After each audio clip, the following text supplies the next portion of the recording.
Formal good morning to all of you. हमने कल जो चैप्टर स्टार्ट किया था that was chapter number 3 private public and global enterprises, और इसमें हम प्राइवेट सेक्टर पब्लिक सेक्टर का मीनिंग कर चुके हैं। डिफरेंस भी इसका हमने पहले डिस्कस किया, ये कर चुके हैं। अगर हम फॉर्म्स की बात करें, फॉर्म्स ऑफ प्राइवेट सेक्टर, ये हम पिछले चैप्टर में पढ़ चुके हैं। Sole trade, partnership, joint stock company, joint Hindu family business भी इसी में आ जाता है। ये सारे जो है ये प्राइवेट सेक्टर की फॉर्म्स हैं, means in which business private business can be started. अब जब गवर्नमेंट के सेक्टर की बात होगी, पब्लिक सेक्टर की बात होगी, उसमें फॉर्म्स कौन कौन सी हैं वो हमने इस चैप्टर में पढ़ना है। उसकी हम बात करेंगे, forms of public sector, forms of public sector. जैसे पिछले चैप्टर में हमने प्राइवेट सेक्टर, जैसे मैंने पहले बताया, प्राइवेट सेक्टर की फॉर्म्स की बात कर रहे थे, उसकी हमने मेरिट्स, डीमेरिट्स वगैरह, डिफरेंसेस वगैरह किए, सोल ट्रेड, पार्टनरशिप वगैरह किया। यहाँ पब्लिक सेक्टर के फॉर्म्स की बात करेंगे। इसमें 3 सेक्टर हैं। एक है डिपार्टमेंटल अंडरटेकिंग,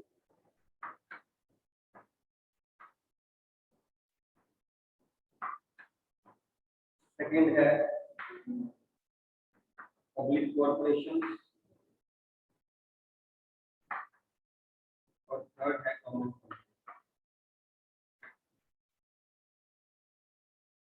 ये 3 फॉर्म्स हैं, ये 3 टाइप्स ऑफ कह सकते हैं इस सेक्टर में, जो गवर्नमेंट जो है जहाँ से अपना ऑर्गेनाइजेशन स्टार्ट कर सकती है for the purpose of social welfare. Public sector की यहाँ बात हो रही है। वन बाय वन हम करेंगे। First of all we start with departmental undertaking. मैं आपको जो पॉइंट्स हैं, जो मैटर है, वो डिस्कस करवा रहा हूँ, आप वो साथ में नोट करते रहना। हेडिंग दीजिए फर्स्ट जो है, that is the departmental undertaking. इसमें हम इसका मीनिंग करेंगे, इसकी फीचर्स करेंगे, देन मेरिट्स एंड डीमेरिट्स करेंगे। सिंपल पॉइंट्स में है ये। लिखिए first departmental undertaking, right. It is the oldest method of it is the oldest method of organizing public sector enterprises.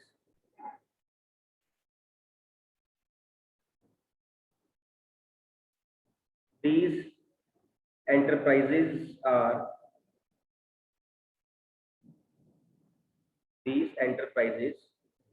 established as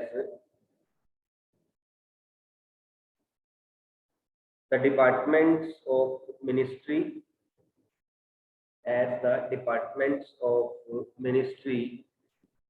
and are considered as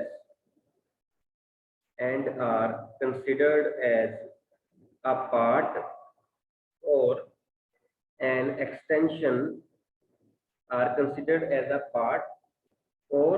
extension of the ministry itself,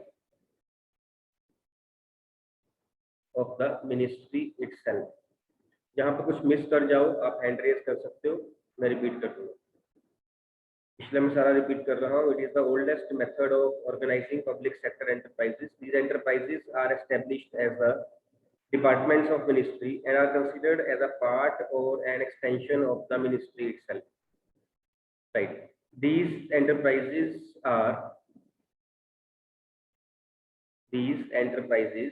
are under the control of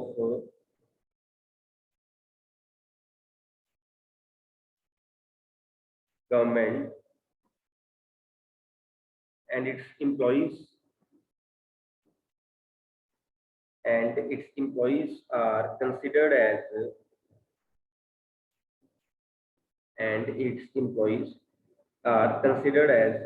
government employees. For example, railway department, postal department, and defense department. Railway department, postal department, and defense department, right.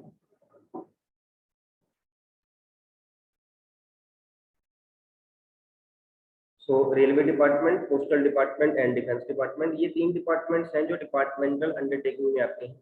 इनकी एक अलग ministry होती है, like postal department का एक minister होगा, defence department का एक मिनिस्टर होगा, रेलवे डिपार्टमेंट, इनके अलग से मिनिस्टर होते हैं। और जो इनके एम्प्लॉयज हैं वो गिने जाते हैं एज गवर्नमेंट एम्प्लॉयज। और वो जो मिनिस्टर है, उस डिपार्टमेंट का मिनिस्टर है, ओवरऑल इंचार्ज वो होता है उसका, and it becomes his moral duty, चाहे वो वहां पे जैसे भी एज अ ब्यूरोक्रेट चाहे वो आ रहा है, it becomes his moral duty कि वो सारे डिपार्टमेंट को मैनेज करे। और ये डिपार्टमेंट जो है वो चेंज होते भी रहते हैं। अब रिसेंटली भी गवर्नमेंट ने ये 8-10 दिन पहले भी कई डिपार्टमेंट जो है वो चेंज किए, कई मिनिस्टर जो है वो चेंज शफल किए भाई। पुराने कईयों को मतलब सी ऑफ भी किया है, नए नए को भी उन्होंने ज्वाइन करवाया है, और पुराने मिनिस्टर्स भी जो है उनके डिपार्टमेंट शिफ्ट किए गए। Now will discuss about the features of departmental undertakings. Right, features of departmental undertaking. Number 1, it is financed by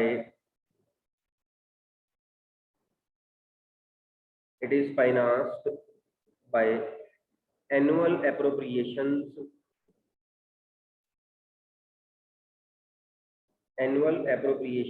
from treasury.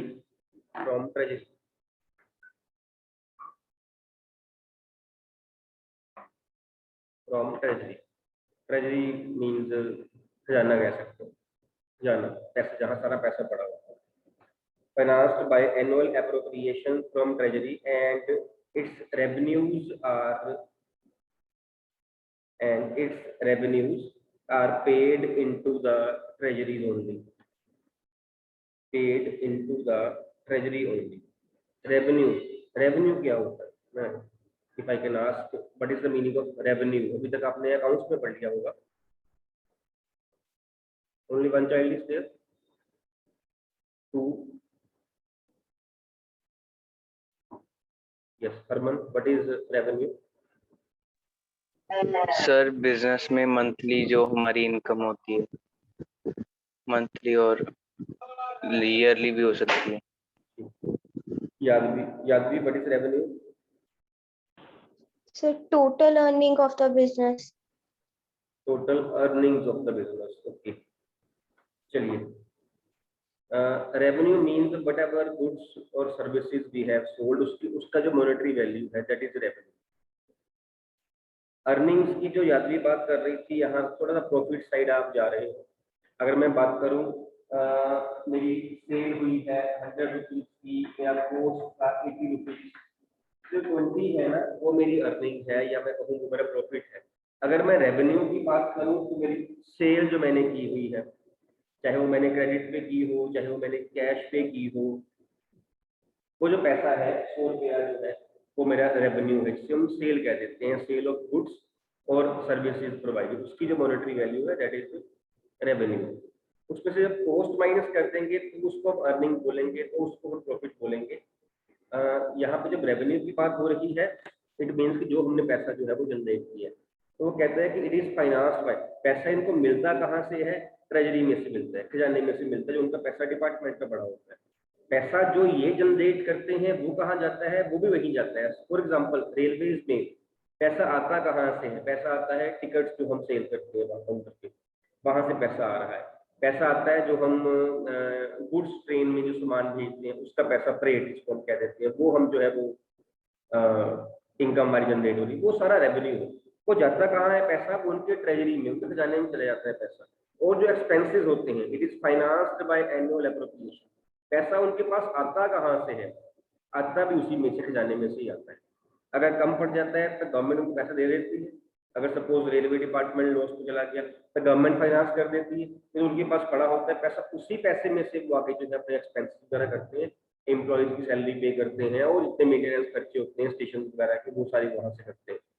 So it is financed by appropriation from treasury. पैसा उनको मिलता भी वहां से ही है, जो पैसा वो रेवेन्यू जनरेट करते हैं वो पैसा उनका डिपॉजिट भी ट्रेजरी में ही होता है। This is first point. Second point is these departments are subject to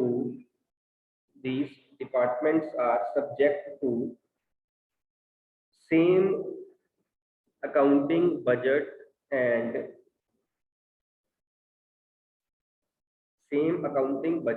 and audit control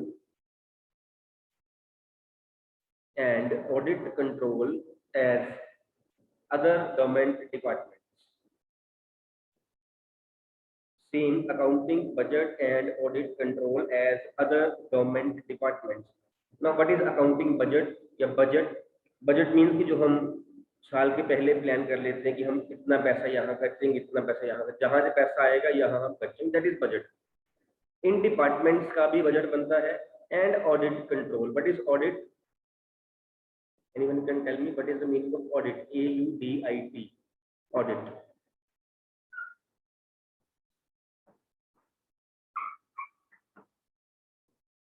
If anyone knows audit. Audit means अपने yes. Vasu. Sir audit sir वो जिसमें सर बिजनेस कंपनी के रूल्स लिखे होते हैं. अपने रूल्स लेके आते हैं. मतलब फॉर एग्जांपल सर जैसे सर उनको ये फॉलो करने पड़ते हैं सर ऑडिट के सर जो भी होते हैं. करवाते क्या है और होता क्या बेटा ऑडिट? ठीक है उस साइड जा. यही सर. तो यही पता है मुझे सर. यही पता, कोई बात कुछ हद तक चलो ठीक है. ऑडिट मींस कि अपनी बुक्स नंदिका. यस सर जो कंपनी के बुक्स ऑफ अकाउंट्स या जो फाइनेंशियल रिकॉर्ड्स होते हैं उनको वेरीफाई करना मेनली ये सब सीए करते हैं. बिल्कुल ठीक है आपकी बात नंदिका. एग्जैक्ट आंसर है ये. अपनी बुक्स ऑफ अकाउंट्स को चेक करवाना that is audit. Audit control.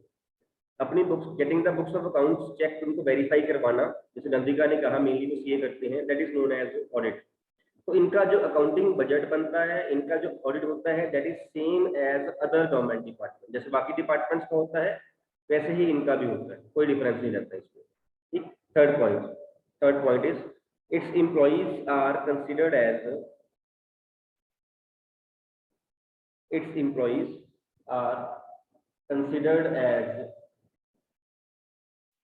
government employees,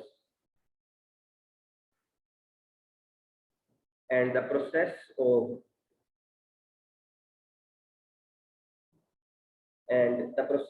employment and other conditions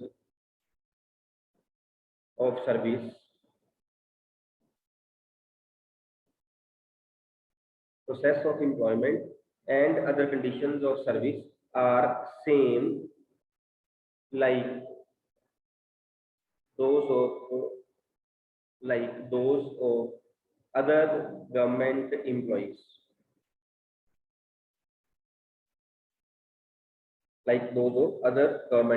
बड़ा क्लियर सा पॉइंट. जैसे बाकी डिपार्टमेंट जो है उनका जो प्रोसेस है, जैसे उनको हायर करते हैं जॉब के लिए, ऐसे ही इनको हायर किया जाता है.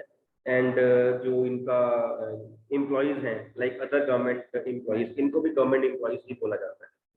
Next is point number 4. It is subject to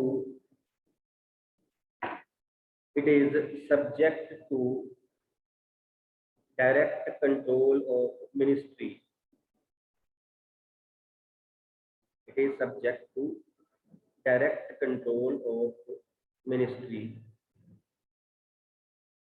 Number 5 is it is accountable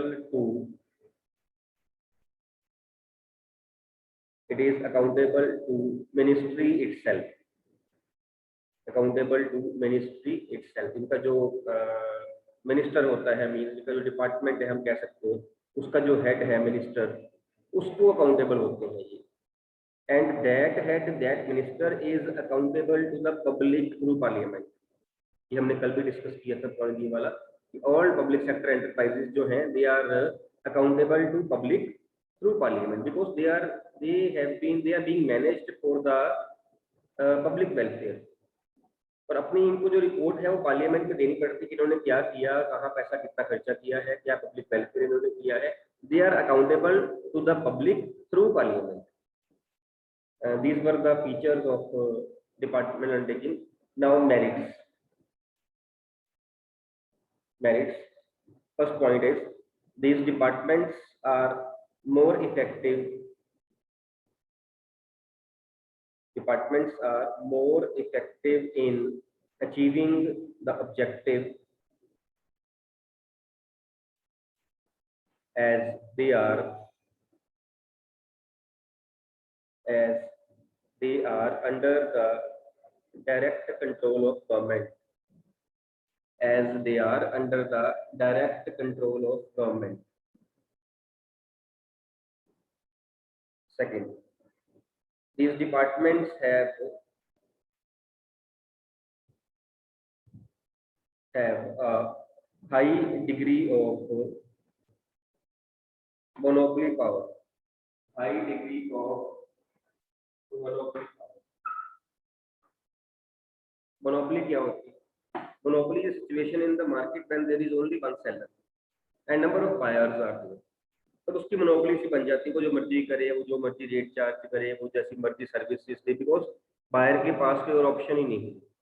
अगर हम रेलवेज की बात करें तो रेलवेज जो है वहाँ प्राइवेट रेलवेज तो भी चल नहीं रही है, सारी रेलवे जो है वो गवर्नमेंट डिपार्टमेंट के अंदर ही आती हैं, अभी तक तो ऐसा ही है मेनली, है ना। तो इनकी अपनी मोनोपोली बहुत रहती है, ट्रेन लेट हो गई, किराया बढ़ गया, किराया कम हो गया, कोई कंपटीशन नहीं है, means what ever services are being provided in such a market situation, whatever prices are being charged by the seller in such market situation, माननी पड़ती है बायर को, बिकॉज बायर के पास कोई और ऑप्शन ही नहीं है। These are monopoly business. Point number 3 is the chances of misuse of public money. The chances of misuse of public money are minimized due to strict budget, accounting and audit control. Chances of misuse of public money are minimized due to strict budget, accounting and audit controls. क्योंकि ये department जो इनका budget बनता है, पहले इनको पैसे बताए जाते हैं कितने पैसे मिलने, इतने आपने खर्चने हैं, फिर इनकी बुक्स ऑफ अकाउंट चेक होती हैं, then they are accountable to public through parliament. तो पैसा मिस यूज करना जो है उसके चांसेस कम हो जाते हैं। Next is it is more suitable when national security is concerned. When national security is concerned, यहाँ पे आप डिफेंस डिपार्टमेंट की बात कर सकते हो। हमने 3 डिपार्टमेंट लिखे हैं, पहले रेलवे डिपार्टमेंट लिखा है, पोस्टल डिपार्टमेंट और defence department. Defence is such an issue which can't be given to the private sector, थोड़ा रिस्की सा हो जाएगा। तो जहाँ नेशनल सिक्योरिटी की बात हो रही है वहाँ पब्लिक सेक्टर ही सुटेबल है। Next is point number 5, it acts as a source of income for the government. Acts as a source of income for the government. जो हम टिकट सेल करते हैं रेलवे की, वहां से फ्रेट वगैरह अर्न करते हैं, वो इनकम बन रहा है। फिर हम जो पोस्टल डिपार्टमेंट में टिकट सेल करते हैं या पोस्टेज चार्जेस गवर्नमेंट लेती है लोगों से, वो भी एक इनकम बन रही है। And last point of merits, these undertakings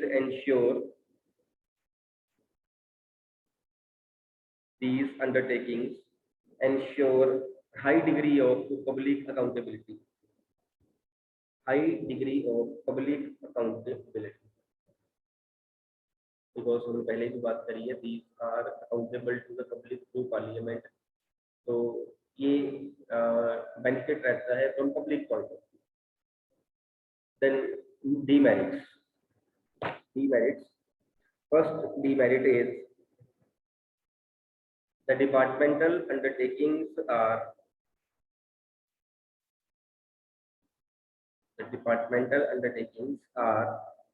unable to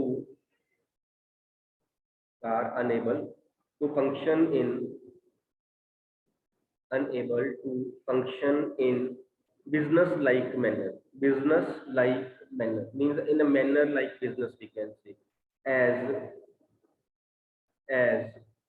their main motive is social welfare. Business नहीं कर पाती है, इनकम जनरेट नहीं कर पाती है, बिकॉज इनका प्रॉफिट मोटिव है ही नहीं, इनका जो है वो सोशल वेलफेयर, पब्लिक वेलफेयर का मोटिव है। Second, there is too much centralization of control. There is too much centralization of control,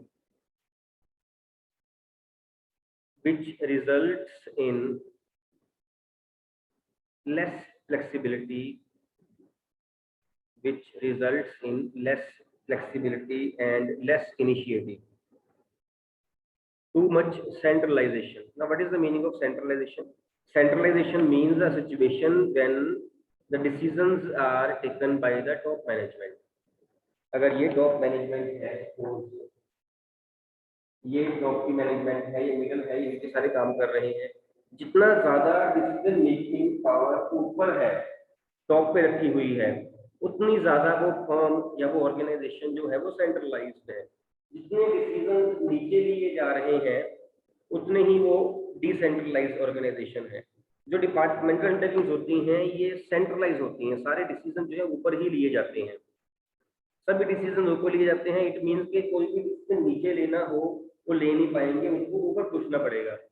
that will result in time wastage also, that will result in less flexibility also, because ये तो decision नहीं ले पा रहे, flexibility तो है ही नहीं, तो सारा कुछ ऊपर से पूछना पड़ेगा। एंड लेस इनिशिएटिव आल्सो, इनका इनिशिएटिव नहीं रहेगा, वो खत्म हो जाएगा इनका इनिशिएटिव, क्योंकि इनके पास तो काम करने को उन्होंने फ्री रखा ही नहीं हुआ, इनको तो एक एक बात पूछनी पड़ती है। Point number 3 is these departmental undertakings are unable to make long-term financial decisions,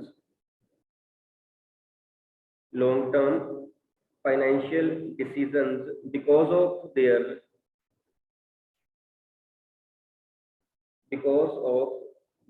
dependence on government budgets,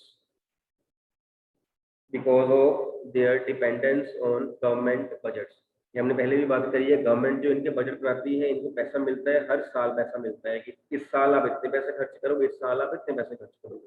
कोई शॉर्ट टर्म पर है, तभी कोई साल की बात हो रही है। आपको पता है कि अगर साल तक अकाउंट से पढ़ा होगा, अगर साल तक कोई टाइम पीरियड है अकाउंटेंसी में, उसको शॉर्ट टर्म बोलते हैं, साल के ऊपर का उसको लॉन्ग टर्म बोलते हैं।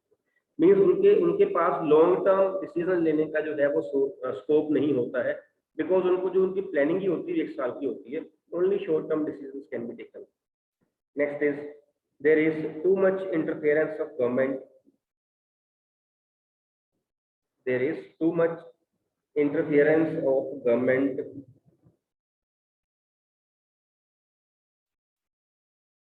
the day-to-day management of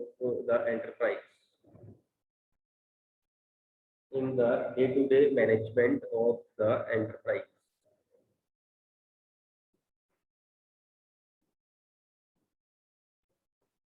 Next is the top managers of the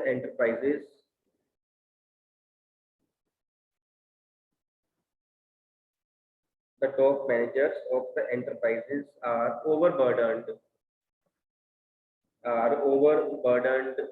with their work because of parliamentary inquiries.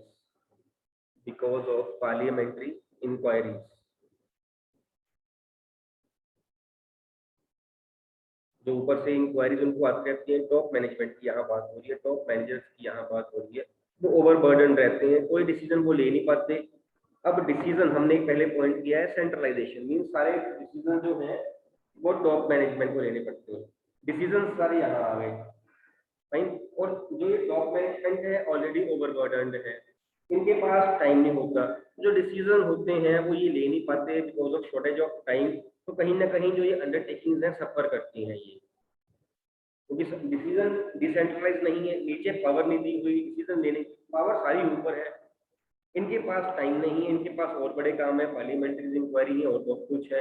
Decision जो है वो लेट हो जाते हैं और कहीं ना कहीं अपॉर्चुनिटी है ऐसी ऑर्गेनाइजेशन, ऐसे एंटरप्राइजेस ये मिस कर जाते हैं। नेक्स्ट इज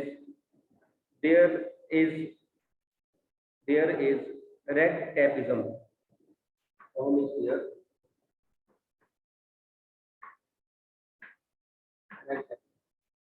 इजिली 1 मार्कर बन जाता है ये क्वेश्चन, ये टर्म बार बार आएगी इस चैप्टर में। There is red tapism in the working of enterprise, in the working of enterprise which delays the action, which delays the action. Now what is the meaning of this red tapism? Red tapism इसको हम अगर हम अपनी language में बात करें तो इससे इट इज लाल फीताशाही। लाल फीताशाही मीन्स कोई हमने कोई नया काम करना है हमने गवर्नमेंट में, उसमें अब मिनिस्टर साहब मंत्री साहब आएंगे या कोई डिपार्टमेंट का हेड ऊपर से कोई आए गवर्नमेंट डिपार्टमेंट का, वो आएगा तो हमारा काम शुरू होगा। वो नहीं आएगा चाहे हमारा काम पूरा पड़ा हुआ है लेकिन वो काम शुरू नहीं हो सकता। फॉर एग्जाम्पल कोई ब्रिज बन गया, कोई रोड बन गई, अब मंत्री जी के पास टाइम नहीं है और वो जो लोग हैं वो ब्रिज के ऊपर से जा नहीं पा रहे क्योंकि वो इनॉग्रेशन नहीं किया मंत्री जी ने। This is red tapism. ये रिसोर्सेज बन गए हैं, चीज बन गई है लेकिन मंत्री जी आए नहीं है। वो आएंगे, वो रिबन काटेंगे, वो मुहूर्त करेंगे तो हमारा वो काम शुरू होगा। That is red tapism, that is लाल फीताशाही, है ना। एक पुल बन गया, पुल के ऊपर से जाना है, बड़ा इजीली भी वो जा सकते हैं हम, और लेकिन साइड से जो जा रहे हैं वो बड़ी खराब सी रोड है, वहाँ रश पड़ रहा है लेकिन वो पुल खोला नहीं है, रीजन बीइंग कि वहाँ मंत्री जी ने आके अभी रिबन नहीं काटा। This is red tapism. So I am repeating the point. There is red tapism in the working of enterprise which delays the action. Means we can say, अगर हम इसको explain करें 1 mark में red tapism को, it is undue delay in the working of any enterprise, any government task we can say. And last point of demerits is these organizations are insensitive to the needs of people, insensitive to the needs of people. लोगों की जरूरतों के लिए insensitive होती है। For example हम यहाँ railways की बात कर सकते हैं, हम यहाँ पोस्टल डिपार्टमेंट की बात करें। जनरली आपने देखा होगा ट्रेन जो है वो लेट चलती है, ट्रेन लेट चलती हैं, दे आर इनसेंसिटिव। एक पर्सन वहां जाके अगर उसको ना पहले फोन से कंफर्म करे तो वो जाके वहां बैठा रहे और कई घंटे ट्रेन से हम लेट होती हैं, दे आर इनसेंसिटिव। अगर हम पोस्टल डिपार्टमेंट की बात करें, अगर हम कोई चिट्ठी पत्र वगैरह डाल देते हैं वहां से, तो वैसे भी आजकल भेजते नहीं, मेल्स चल पड़ी हैं या फोन आ गए हैं, तो वो टाइम के बाद पहुंचता है। रखड़ी आती है तो राखी पे हम जो सिस्टर्स ब्रदर्स को रखड़ियाँ भेजती हैं, अगर वो पोस्टल डिपार्टमेंट के थ्रू भेजी जाए तो कई बार राखी निकलने के बाद राखी भाई साहब को मिलती नहीं। सो दे आर इनसेंसिटिव। उनको पता ही नहीं चलता इस बात का कि वो ओकेजन क्या है और कैसे काम करना है। They are insensitive because they are government employees kind of, all are not such, I am not saying कि सारे ही ऐसे होते हैं, लेकिन जब हम डिपार्टमेंट की बात करते हैं तो डिपार्टमेंट में तो ऐसे है ना। कई बार ऐसे होता है कि जो हम जिस इवेंट के लिए हम कोई चीज़ बाई पोस्ट भेजते हैं वो इवेंट निकल चुका होता है और वो चीज़ बाद में जाती है। In this way we can say that they are insensitive to the needs of the public. This is all about this topic, that is the department undertaking.